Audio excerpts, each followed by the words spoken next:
This is my gallstone collection from various students through the years.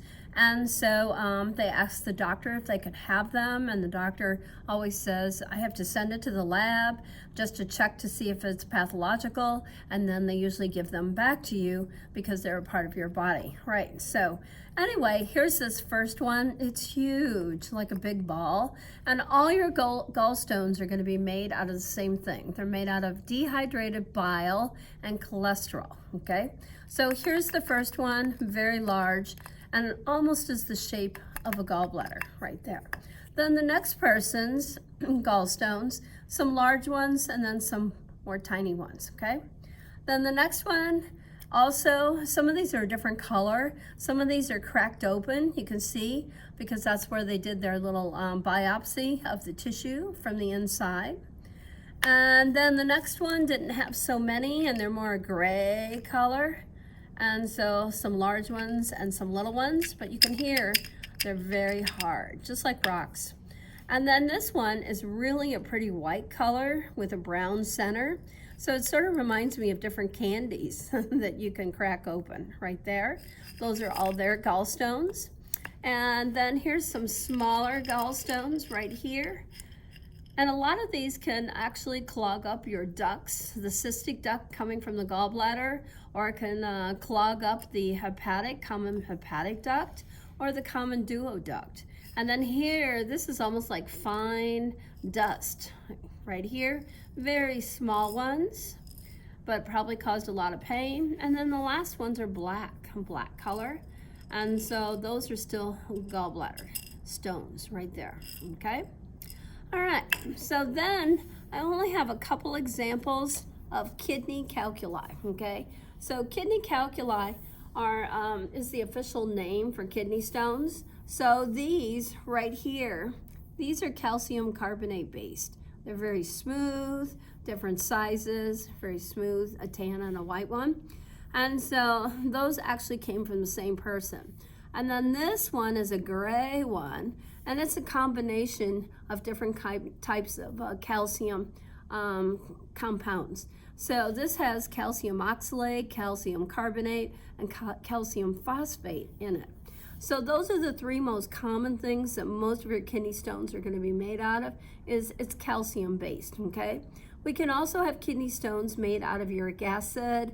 Cholesterol is another common one. And so there you go. So this one, I don't know if we can see this, but if you get pretty close up, you can see it has different textures in it. And it's mainly just due to the different types of calcium making the formations in there. So it's pretty interesting. All right, so that's my little collection. Just thought I'd show you those and see what they look like. But they're all hard as rocks, the gallstones and the renal calculi, okay? All right, now we're going to go through urinalysis, okay? Urinalysis. And so this is in your lab pack on page 32 and 33. And then we'll talk about the slides we make, the urine smears we make on pages 34 and 35 in your lab pack. So all this information is right in here. So the first thing my students did today was they went and gave me a sample of their urine, all right? And so we have it in this container. And then when they bring it back, they're going to actually pour it in a clear cup, and it's going to sit there for a while. So everything that can dissolve, all the sediments in there can dissolve out into the base of the cup. And they also want to put their name on the cup so you can identify in case it gets knocked over. You also want your name on your working space, okay? So I just put my initials there. Great. Now, this will settle. You want to let it settle for at least 30 minutes right there. And then while I'm waiting for that to settle, I can come over here, and I can put my initials on a slide right here on one slide. So I put my initials at the base, right like that. And then I'm going to flip it over because I'm going to make a urine smear, all right? So now, after this is settled for maybe 30 minutes, okay, then all the sediments, we call the sediments, anything that has mass, some weight to it, will settle down to the base. And now we're going to do a couple real fast things on this urine. The first things are called qualitative results, qualitative data.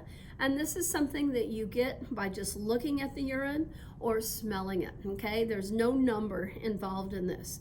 So the most perfect urine would be a bright yellow like this, a bright yellow. And this actually has some bubbles on the top, bubbles. A lot of times when you have bubbles on the top, that means you have high hormones. So guys, when guys do this, testosterone levels, if you keep those bubbles on the top, the testosterone in the urine actually holds on to the bubbles, and that just means the guy has nice normal levels of testosterone. So if there's no bubbles, a lot of times it means you have a lower level of testosterone that day, okay? All right, if you're pregnant, you will also have some nice bubbles appearing because progesterone also attracts and maintains the bubbles found on the surface. So since that's the highest hormone in pregnancy, that's what will produce the bubbles for a girl, progesterone. Okay, great. So now I'm looking at the color of this urine right here, and I have it on a white little plate, and the perfect color is a bright yellow, okay, bright yellow, so this is pretty good. And then the second thing I want to notice is it cloudy, okay? Do I see anything settling out in the middle? And so a lot of times you just hold it up and you see if you can see through it. And I can't see through it. It's not clear. And so I would call this opaque urine when it's cloudy looking. And so that's opaque. So what could be causing the cloudiness actually in the urine? Well, you could have a lot of cells, you could have a lot of bacteria, you could have yeast, you could have crystals, kidney stones forming in there. And so that's what makes it opaque. Now, also, I can say when you can't see through it and it's opaque, I could also say that this could be a hypertonic solution. Hypertonic because it has so many dissolved things in there. And so, but I won't know that until I really make a slide on it. So if your urine comes out gold color, gold, that is definitely hypertonic urine. Why? Because you have very little water in it and you've got a lot more dissolved substances or solutes in it. So in chemistry, they use 3 terms to describe basically how concentrated your urine is or anything. The 3 terms are hypotonic, isotonic, and hypertonic. And so if your urine comes out very gold color, then it is called hypertonic urine. It means a lot of dissolved substances, not much water. If it's a perfect balanced yellow color, then it's isotonic. You got about equal amounts of water with equal amounts of dissolved substances. And then if it's hypotonic, it's very diluted. It hardly has any color to it, and it's more water than dissolved substances. So when you measure how concentrated your urine is, that's called specific gravity. And that's when we use those 3 terms. So when you measure specific gravity, it's a measure of how concentrated your solution is. All right, so now this is settled for a while, okay? And then the next thing I'm going to do is quantitative analysis. So for quantitative analysis, I have ChemStrip 10s. That means there's going to be 10 pads with different colors on them that I'm going to analyze for, okay? And so they say put the handle up here. And so first I just have to get a pad out, and this is called a ChemStrip 10. 10 pads, and all of these are normal colors for normal urine, okay? So I'm gonna put that on my paper plate, and then I'm gonna get a glucose strip called a diastick, okay? And it's gonna have only 1 pad on it, okay? 1 pad. And so you really don't wanna ever touch the pads because you could have lotion on your hands or oil or whatever, soap. And then the last pad is called keto stick, okay? And it's for the measurement of ketones being thrown out in your urine, filtered out, And so get a keto stick here, and it's a little beige pad right there, a beige pad. And so for the measurement of ketones, which is the waste products of fats / lipids. All right, so there we go. So now this is quantitative analysis, all right?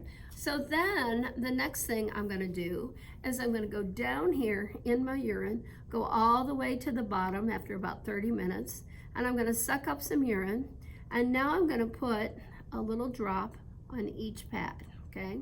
A little drop on each pad, trying not to contaminate the next one. And so I'm putting it on here. And then on my diastick. And then I'm gonna put back the rest of the urine. And then I'm gonna wait for about 2 minutes for this all to react, okay? And so then the next thing I need to do after 2 minutes is I need a couple of paper towels. And so I need some paper towels to basically absorb all that liquid, okay? So I'm waiting 2 minutes for those to react right here.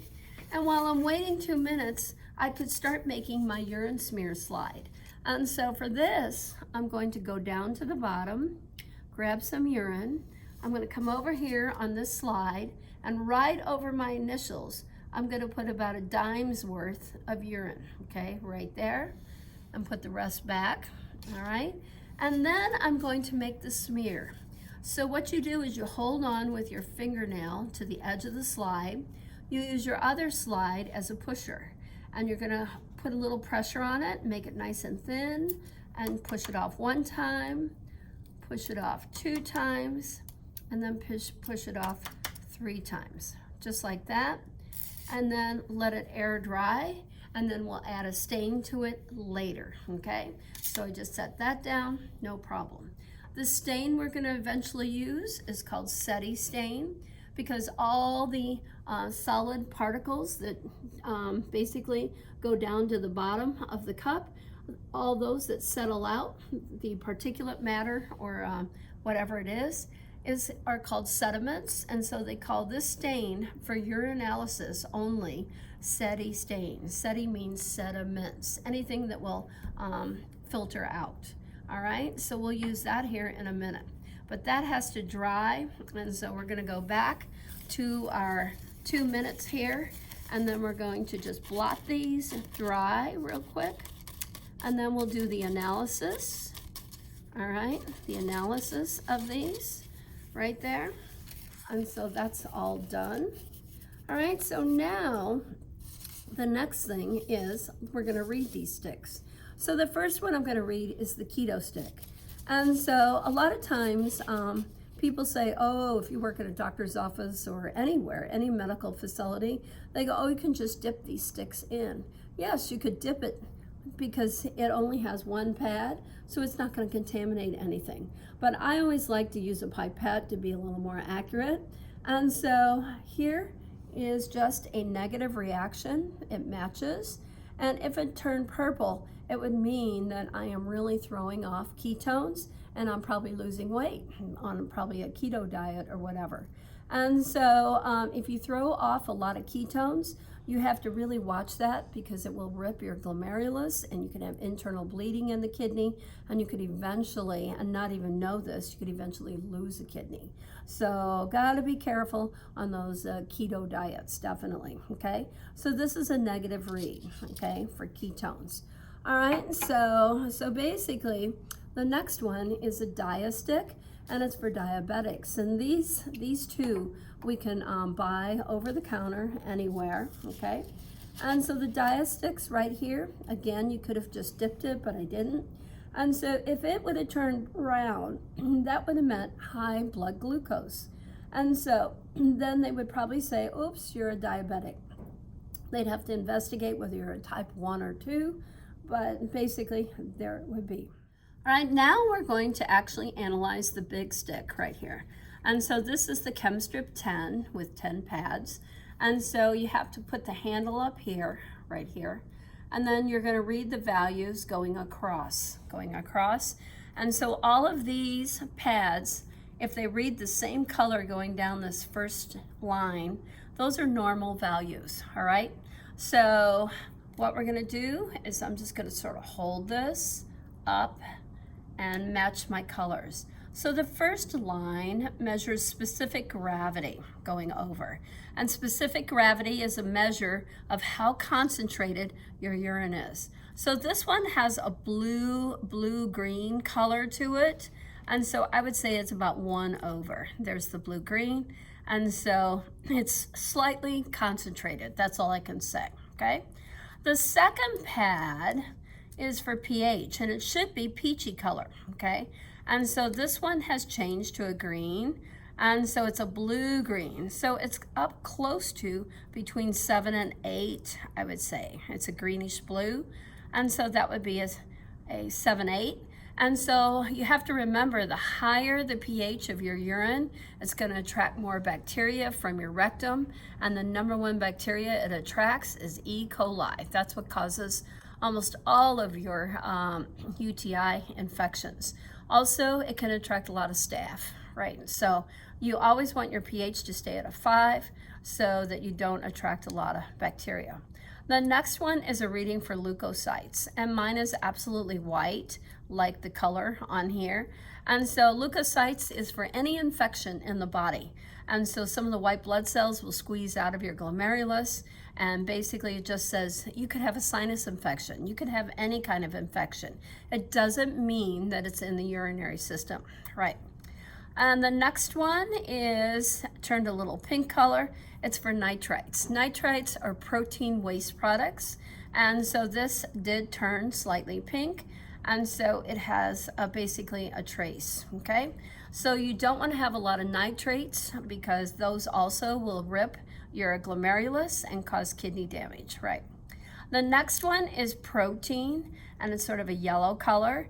And again, a lot of protein leaving the kidney through the glomerulus can also rip open that capillary and cause internal bleeding. And so this is like a blue, so this would have maxed it out. It was really bad, that urine. All right, so now the next pad is like a yellowy color, a yellow, and that is for glucose, okay? And so this is still a yellow and a yellow, so I'm negative for diabetes, okay? All right, and then the next one is ketones. So ketones, this actually did a white, and so there's actually, it goes negative. And so it's a peachy color. So ketones are what? The waste products for fats, and so it can also destroy your glomerulus. And then the next one is a pinky color, a light pink. And so this is called urobilinogen. Urobilinogen, this one, urobilinogen. And urobilinogen is basically urea plus bilirubin. And it indicates liver problems. So anytime you see UR in anything, it's urea based, okay? And BIL means always bile based, okay? So this can actually indicate liver problems. It will damage your glomerulus, so it's another bad thing to have in your urine. The next one down is bilirubin, good old bilirubin, a pale beige. And you don't have to worry about the colors on these or anything, but bilirubin is bile and iron, old hemoglobin iron, from the liver, and you do not want this being filtered out in your kidneys because it will also destroy your glomerulus, so it's bad news. And then the last pad is total blood, okay, total blood. And so it's yellow right here, and then this is yellow, my pad is yellow. So I have no blood in my urine, and if it starts to have little green spots in it and then turns green, then it just means your levels are going up to like a bluish color. So that's the ChemStrip 10, and you can actually buy these from your pharmacist. They come over the counter, but you have to ask the pharmacist for them, and they actually have pads that have 15 on them. And so, but you should never use these right here as a dipstick because they'll cross-contaminate the different pads. And even on the bottle, it tells you how many seconds that each one can be reacted for, right? And so when you go to the hospital or you send these things to anywhere, they should do these individually to get an accurate read on your urine. All right, so now I'm ready to stain my slide because it's dry. And I'm gonna use Seti stain, okay? Seti stain right here. And I'm gonna put a drop right over, right there, my initials. And then I'm gonna push it right this again. And I make a pretty nice thin purple layer right there over my entire slide with no extras. And then I'm going to air dry this, okay? I'm gonna air dry it right here and use my fan to also help go faster in class. And then when it's done, it should come out looking like this right here, like this. It's a pretty darker color once you air dry it. And then I'll put it on the TV to analyze it, all right? So that would be the procedure. Now, on this sheet, on page 32 and 33, here are all this is a Chem Strip 10, and so I took a picture of it and put it there.